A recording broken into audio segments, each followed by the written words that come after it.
we've got this property, little retail property coming up shortly.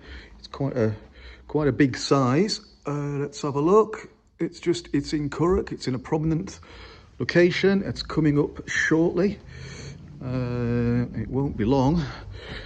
Good sized property. There we go. That's better. It's a fantastic little property actually. Here we go.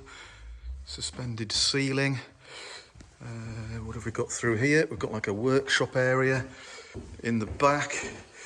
There we go. Let's have a look. That leads to a yard area as well. Self-contained yard.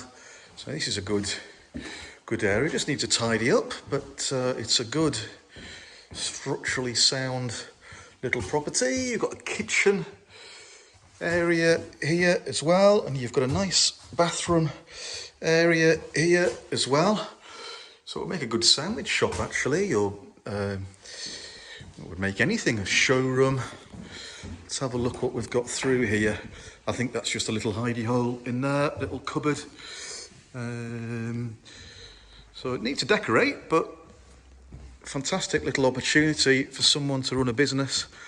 Low rent. Rent's not expensive, they never are with us. That's it.